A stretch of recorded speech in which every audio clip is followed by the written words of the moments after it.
이 아침 주시는 말씀은 구약성경 열왕기하 2장 15절에서 25절 말씀입니다. 구약 562면 열왕기하 2장 15절에서 끝절까지 말씀 합독하시겠습니다. 맞은편 여리고에 있는 선지자의 제자들이 그를 보며 말하기를 엘리야의 성령이 하시는 역사가 엘리사 위에 머물렀다 하고 가서 그에게로 나아가 땅에 엎드려 그에게 경배하고 그에게 이르되 당신의 종들에게 용감한 사람 50명이 있으니 청하건대 그들이 가서 당신의 주인을 찾게 하소서. 염려하건대 여호와의 성령이 그를 들고 가다가 어느 산에나 어느 골짜기에 던지셨을까 하나이다 하니라. 엘리사가 이르되 보내지 말라 하나 무리가 그로 부끄러워하도록 강청하매 보내라 한지라. 그들이 50명을 보냈더니 사흘 동안 잣대 발견하지 못하고 엘리사가 여리고에 머무는 중에 무리가 그에게 돌아오니 엘리사가 그들에게 이르되 내가 가지 말라고 너희에게 이르지 아니하였느냐 하였더라. 그 성읍 사람들이 엘리사에게 말하되 우리 주인께서 보시는 바와 같이 이 성읍의 위치는 좋으나 물이 나쁨으로 토산이 익지 못하고 떨어지나이다. 엘리사가 이르되 새 그릇에 소금을 담아 내게로 가져오라 하매 곧 가져온지라. 엘리사가 물 근원으로 나아가서 소금을 그 가운데에 던지며 이르되 여호와의 말씀이 내가 이 물을 고쳤으니 이로부터 다시는 죽음이나 열매 맺지 못함이 없을지니라 하셨느니라 하니 그 물이 엘리사가 한 말과 같이 고쳐져서 오늘에 이르렀더라. 엘리사가 거기서 베델로 올라가더니 그가 길에서 올라갈 때에 작은 아이들이 성읍에서 나와 그를 조롱하여 이르되 대머리여 올라가라 대머리여 올라가라 하는지라. 엘리사가 뒤로 돌이켜 그들을 보고 여호와의 이름으로 저주하며 그 숲풀에서 암곰들이 나와서 아이들 중에 42명을 찢었더라. 엘리사가 거기서부터 갈멜산으로 가고 거기서 사마리아로 돌아왔더라. 아멘. 네, 오늘부터 이제 또 열왕기하를 읽게 됩니다. 열왕기상과 열왕기하는 계속 이어지는 말씀인데 굳이 한 단락을 맺는 것은 이제 구약 성경의 위대한 선지자 불의사자 엘리야가 병거를 타고 하늘로 올려지고 그리고 나서 그의 제자인 엘리사가 등장하는 것을 기점으로 열왕기상, 열왕기하 이게 좀 분리가 돼서 성경이 구성되어 있습니다. 구약 성경을 보시면 죽음을 보지 않고 살아있는 채로 하늘로 들려 올려진 분, 소위 승천하신 분이 두 분이 소개가 됩니다. 에녹과 또 지금 이 앞에 나오게 되는 엘리야, 이 두 분이 그대로 살아있는 그대로 하늘로 올려졌죠. 우리 생각이 어떻게 사람이 죽지 않고 어떻게 산채로 어떻게 올라가나, 그리고 숨을 어떻게 쉬나, 우리가 뭐 별 걱정을 다 할 수 있습니다만 성경은 분명히 우리 에녹과 엘리야가 살아있는 그대로 하나님께서 그들을 끌어올리셔서 그대로 승천하셨음을 말씀합니다. 우리가 찬송 아까 불렀던 199장 2절에도 보시면 그러한 찬송이죠. 주의 선지 엘리야 바람 타고 하늘에 올라가던 일을 기억합니다. 옛날 찬송에는 그걸 이제 바람을 병거로 이렇게 표현을 했는데 좀 병거라는 표현이 조금 더 우리에게 익숙하지 않나 싶습니다. 우리도 언젠가 예수님 재림하시면 우리가 살아있는 동안에 재림을 하시면 우리도 믿는 이들이 하늘로 끌어올려지는 게 소위 휴거라는 거죠. 휴거가 있음을 성경은 분명히 말씀하고 있습니다. 그것에 구약적인 분명한 한 실례를 에녹과 엘리야를 통해서 사람이 살아있지만 또 하나님이 하늘에서 끌어올리시면 우리가 또 휴거되고 승천하는 것처럼 하늘로 올라갈 수 있다. 이것을 분명하게 구약은 구약대로 또 신약은 신약대로 또 예수님 칭찬하신 모습도 말씀하시면서 우리에게 약속하고 있습니다. 이제 엘리야가 승천한 후에 엘리사가 요단 강가에 오자 제자들이 엘리사에게 엘리야의 영이 임했다라고 칭찬을 하고 또 이제 선생님으로 모시게 됩니다. 그리고 한 가지를 간절하게 부탁을 하죠. 우리에게 용맹한 사람 50명이 있습니다. 우리에게 좀 시간을 주시면 혹시 엘리야 선지자가 하나님이 불병거를 타고 하늘로 올리셨는데 혹시 하늘로 올라가다가 이게 또 뭐 땅에 떨어졌을지도 모르니까 우리 좀 엘리야 선생님의 시신이라도 수습을 했으면 좋겠습니다. 한번은 우리가 골짜기나 산이나 우리가 좀 대충 찾아보겠습니다 라고 이야기를 하죠. 우리 16절에서 18절 말씀을 읽어보시겠습니다. 그에게 이르되 당신의 종들에게 용감한 사람 50명이 있으니 청하건대 그들이 가서 당신의 주인을 찾게 하소서.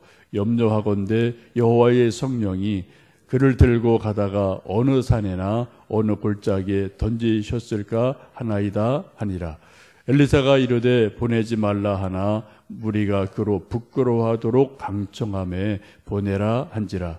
그들이 50명을 보냈더니 사흘 동안을 찾되 발견하지 못하고 엘리사가 여리고에 머무는 중에 무리가 그에게 돌아오니 엘리사가 그들에게 이르되 내가 가지 말라고 너희에게 이르지 아니하였느니라 하였더라. 예, 이 엘리야의 제자들이 뭐 여기저기 있었는데요. 그들 중에 50명이 새로 선생님 된 엘리사를 찾아와서 혹시 우리 엘리야 선지자가 하늘로 올려졌지만 혹시 또 올라가다가 뚝 땅에 떨어졌을지 모르니까 우리가 50명의 용감한 건장한 우리 제자들이 있습니다. 가서 시신이라도 찾겠습니다 라고 어떻게 해요? 가지 말라고 엘리사가 분명히 엘리사는 뭐예요? 하나님이 분명히 하늘로 들어 올리셨다. 하나님 계신 곳으로 가셨다. 100% 확실하게 믿는데 이 제자들은 뭐예요? 혹시 올라가다가 떨어지셨을지도 모르니 우리가 가서 그 시신이라도 좀 모셔서 찾아서 수습해서 좀 장례라도 치르고 싶습니다. 그런 이야기를 하는 거죠. 그랬더니 어떻게 됩니까? 하도 그 말을 너무 하니까 어떻게 해요? 너무 그 말을 부끄럽게 할 정도 말을 하니까 그럼 가봐라 라고 이제 말을 하죠. 물론 뭐 이제 50명이 찾았지만은 이제 찾지를 못했음을 이제 보게 됩니다. 그래서 하는 말이 뭡니까? 엘리사가 답하기를 고봐라 쓸데없는 일 하지 말라고 하지 않았느냐라고 좀 이야기하는 것을 봅니다. 이것을 보면은 이 엘리사의 믿음과 또 50명의 제자들의 믿음이 좀 다른 걸 보죠. 엘리사는 하나님이 하신 일을 100% 신뢰를 해요. 확신을 해요. 하나님이 하신 거면 뭐 하늘나라 분명히 올라가셨다. 그런데 50명의 제자들은 혹시 이거 50% 믿음이죠. 반반인 거죠. 올라가실 수도 있고 혹시 떨어지실 수도 있으니 우리가 좀 찾겠습니다 라고 말하는 것을 보게 됩니다.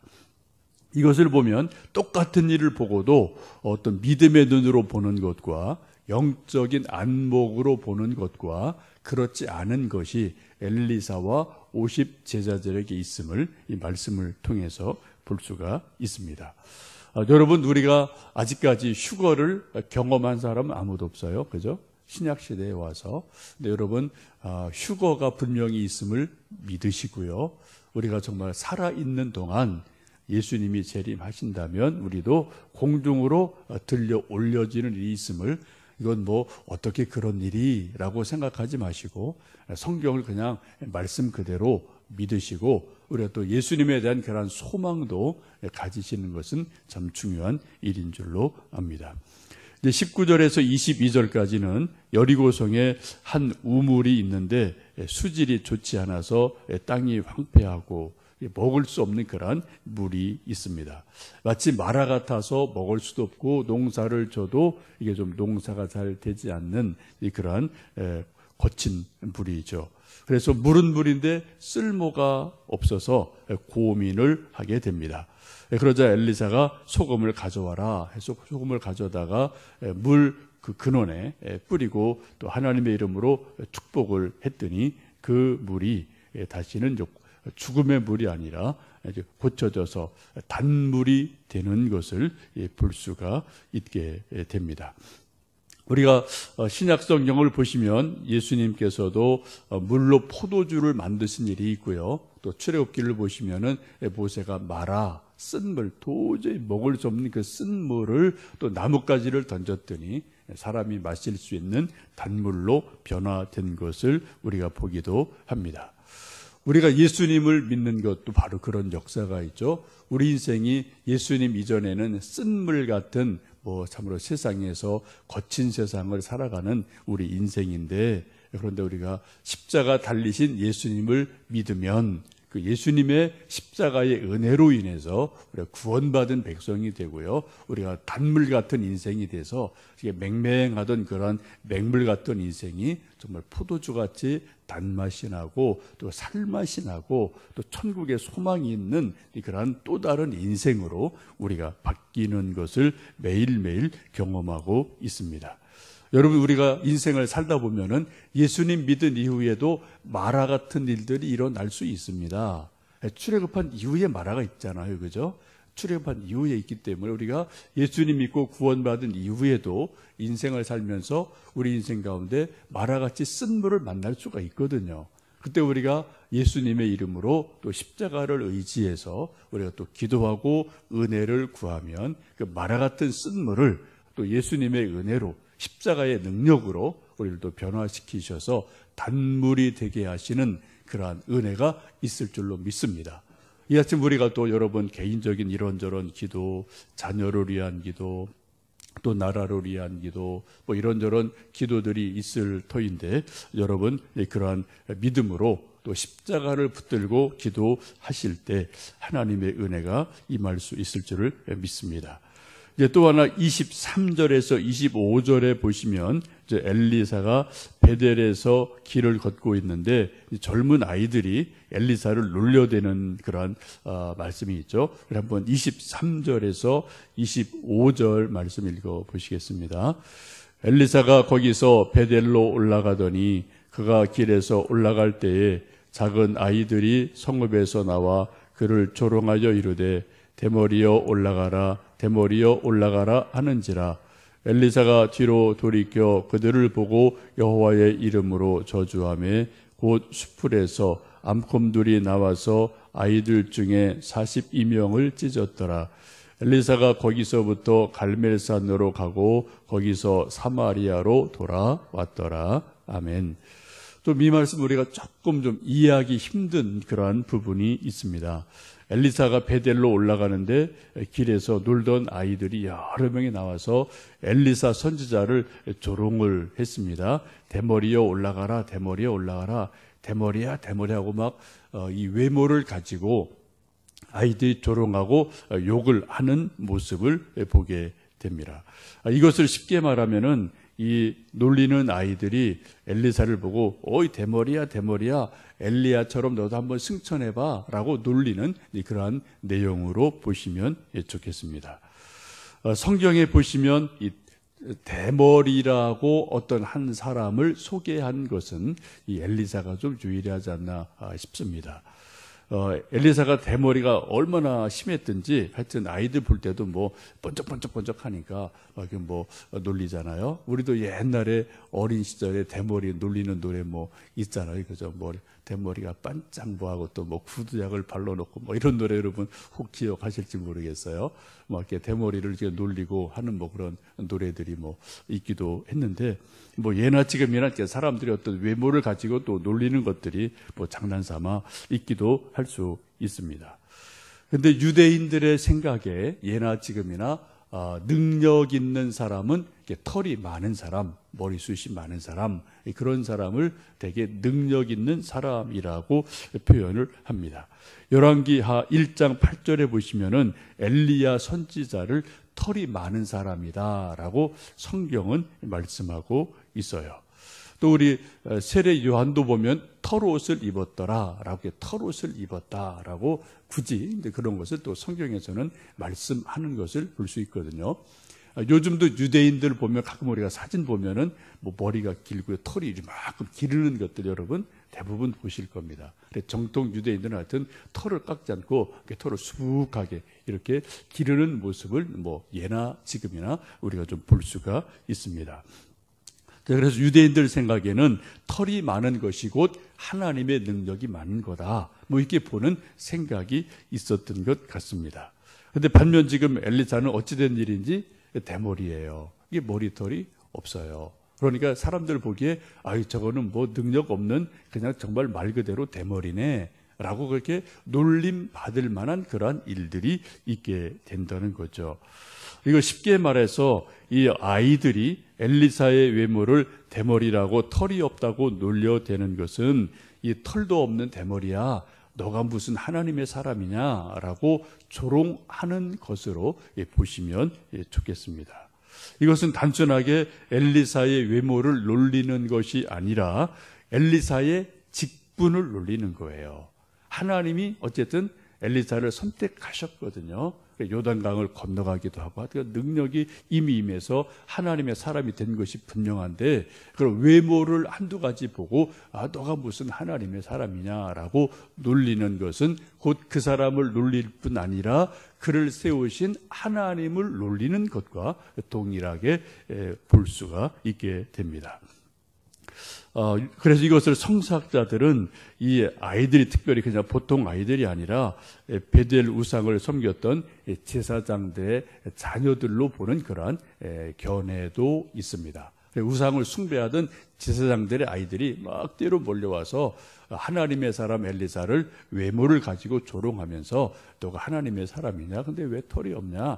왜 이렇게 생겼니? 라고 막 조롱하고 막 이렇게 도가 지나치게 하는 그러한 일들이 일어났습니다.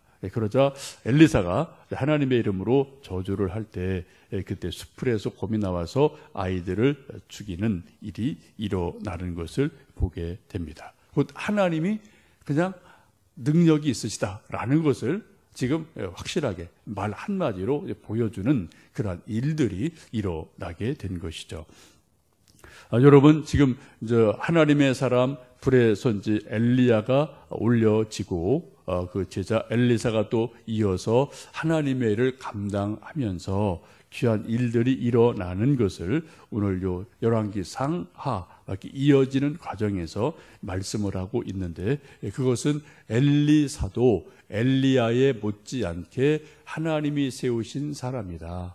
하나님의 능력의 사람이다. 라는 것을 보여주시기 위해서 엘리사가 막 등장하는 초기에 이런 놀라운 기적들이 일어나는 것을 성경은 증거를 하고 있습니다. 여러분, 하나님은 엘리야의 하나님이기도 하시고 엘리사의 하나님이기도 하십니다. 우리 하나님을 흔히 일컬어 말씀할 때 하나님은 아브라함의 하나님, 이삭의 하나님, 야곱의 하나님이라고 우리가 고백하고 성경도 그렇게 말씀하고 있어요. 곧 그 말씀은 하나님은 그냥 죽은 자의 하나님이 아니고 산 자의 하나님이시다. 하나님은 시간을 넘어서 영원토록 우리 인생들과 함께 하시는 지금 살아계신 하나님이시다라는 것을 말씀하고 있습니다. 이 아침 여러분 또 이 말씀을 기억하면서 아브라함의 하나님, 이삭의 하나님, 야곱의 하나님, 엘리야의 하나님, 엘리사의 하나님이 또 나의 하나님이 되어 주십시오. 기도하는 가운데 우리 하나님의 은혜를 맛보고 또 하나님 주실 기적들을 사모하며 또 그러한 삶을 살아가실 수 있기를 원합니다. 함께 기도하시겠습니다.